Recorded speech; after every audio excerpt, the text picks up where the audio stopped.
from the Tampa Bay Times from the year 2001. Half-baked, the modern bowler's fight against grime. Like a lot of bowlers, Bill Hall, who runs the International Bowling Academy in Las Vegas, thought he had come up with an easy, low-cost way to remove accumulated oil from his bowling ball. Sweat the oil out in a microwave. Let's be honest, Hall says, I didn't know what I was messing with. Hall set the timer for 5 minutes and started nuking the bowling ball. About 2.5 minutes into it, it blew up, he says. It sounded like the 4th of July. The door blew open and broke one of the hinges. The ball, it was cracked. Chunks of it were not there. For years, bowling balls were made of materials such as rubber and polyester that weren't particularly absorbent. But in the early 1990s, a new generation of so-called reactive balls revolutionized the game. Made of urethane, with an added softening gunk called plasticizer, they hugged the lanes like Velcro, and bowlers could easily make them hook toward the pocket, the space next to the lead pin, where a high percentage of strikes are scored. In 1999, bowling ball technology took another leap forward when companies began embedding tiny bits of ceramic and other materials in bowling ball shells, giving performance another kick. Bowling scores shot through the roof.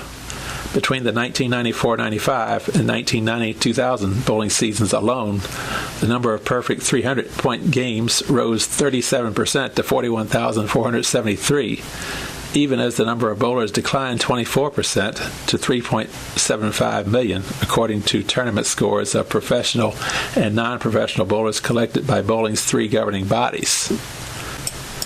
But along with better scores came another predicament. How to get out of your ball, all the oil bowling alleys apply to their lanes to protect them from damage. The new balls were so absorbent that after about 40 games they slid on their own sheen, often hooking too late, or too little, or failing to hook at all. With all these out-of-control balls, commercial degreasing products sprang up, each bowling company recommending its own formulation. For example, Track Magic's Clean and Dull promised a nice degreasing at $8 or $9 for at least 64 treatments. Pro shops also offered to sand off or rejuvenate the top oily layer, but it cost $30, and after too many rejuvenations, the ball begins to shrink. Michelle Belanger, paralegal and avid bowler in Round Rock, Texas, prefers the frugal alternative of her hairdryer. Clamping one of her balls, her Lane 1 Red Cherry Pearl Buzzsaw /C2, between her knees, Miss Belanger blow dries a 6-inch swatch at a time, rotating the sphere so it doesn't burn. Then she wipes off the ooze with a towel. The trick is not letting the ball get too hot.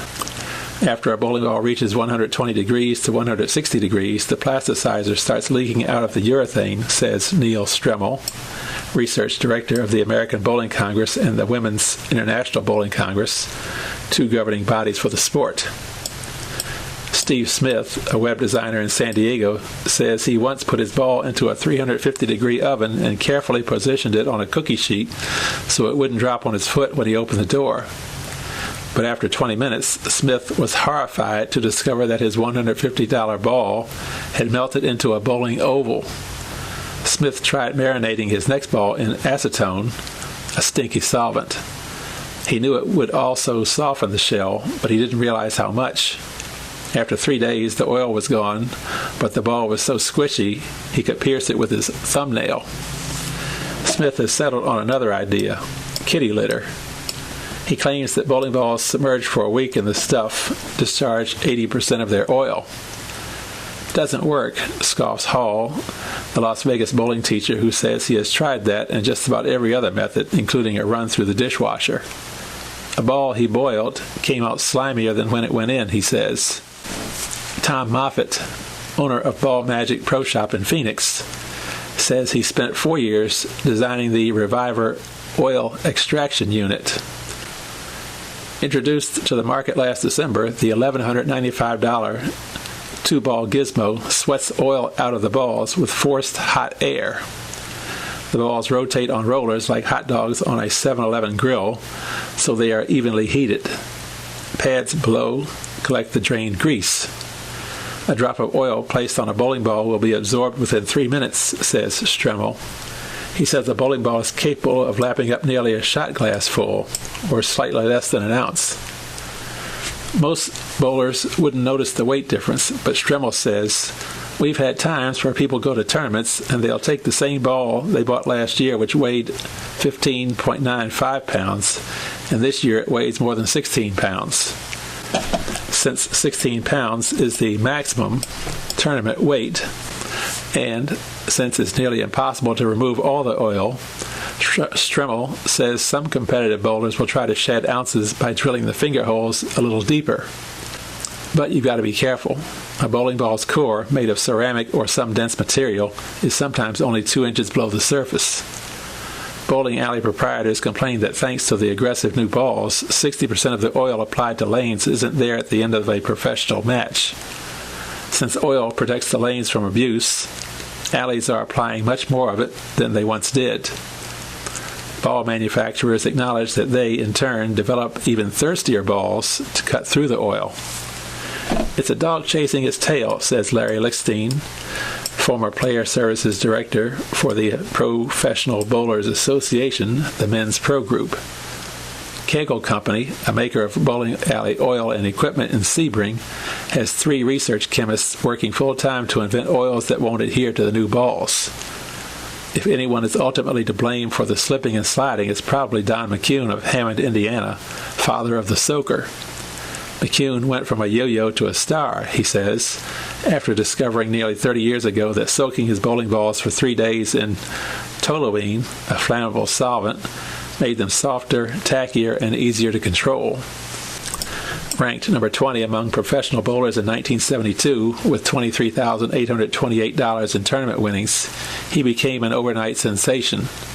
He won 6 national tournaments the following year, leading the 1973 Professional Bowlers Association Tour in money winnings, $69,000, and copping the 1973 Player of the Year title. Other solvents soon followed, particularly methyl ethyl ketone, known as MEK. Lichstein says that at one 1973 tournament in Redwood City, California, about 40 bowlers were staying at the same hotel and poured so much MEK into so many bathtubs and 5-gallon trash cans that the hallways filled with fumes, and the fire marshal threatened to close the tournament if they didn't stop. The Pro Bowling Association, meanwhile, put a quick end to ball doctoring antics, establishing a minimum hardness for bowling balls, 75 on a D-scale durometer. In simple English, that's a lot harder than a hockey puck. Bowling authorities, eager to crack down on doctored balls, also published a list of acceptable cleaning products, Windex, and unacceptable ones, gasoline and nail polish remover. Deprived of his secret weapon, McCune quickly dropped back to the nation's number 13 bowler by 1974, and he ranked 30th by 1975. Tackier, more controllable bowling balls finally entered the mainstream 17 years later when Steve Cooper, a Newport Beach, California bowling ball maker, made a ball out of an untested urethane that had been formulated for boat exteriors.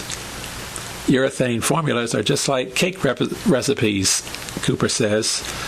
So much of this and so much of that. This was just a different formula.